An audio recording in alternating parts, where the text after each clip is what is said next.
Now, was the MI6 spy found dead in a locked holdall, the victim of the dark arts of the Secret Services? A coroner was told today that no evidence of a third party had been found in his flat, but a series of false leads and serious errors had hampered the investigation. Our Home Affairs correspondent, Simon Israel, reports. This is the coroner, Fiona Wilcox, today, trying to make sense of the baffling death of MI6 officer Gareth Williams in the face of a declining number of clues and an increasing number of dead ends. There are no fingerprints, DNA has been contaminated, and a suspected Mediterranean couple have turned out to be a red herring.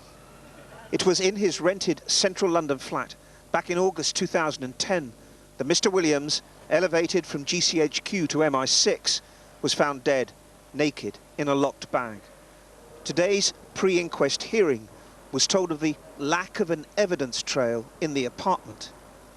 But the lawyer for Gareth Williams' family, Anthony O'Toole, said, "The impression of the family is that the unknown third party was a member of some agency specialising in the dark arts of the Secret Services, or evidence has been removed post-mortem by experts in the dark arts." That raises the possibility, at the very least, of an MI6 cover-up. Gareth Williams, we heard today, was operationally active. Both the police and his family are convinced there was a third party in the flat at the time he was placed in the bag. And experts will give evidence to a full inquest next month as to how unlikely it was that he could have locked himself in.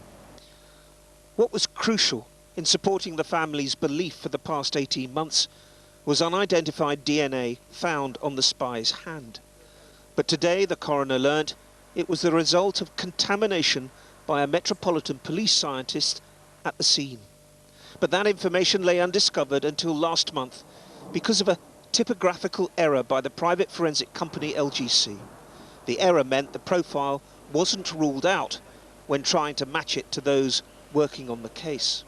LGC told Channel 4 News, "We are sorry for any pain this error may have caused Mr. Williams' family." Next month's full inquest will examine the 31-year-old code-breaker's movements captured on CCTV and his state of mind in the days before his body was found. The coroner today suggested there may have to be a live demonstration using a similar bag to the one he was found in. There were no injuries on his body, and Dr. Wilcox said at the very heart of this inquiry is how the spy got into the bag and whether he locked himself in.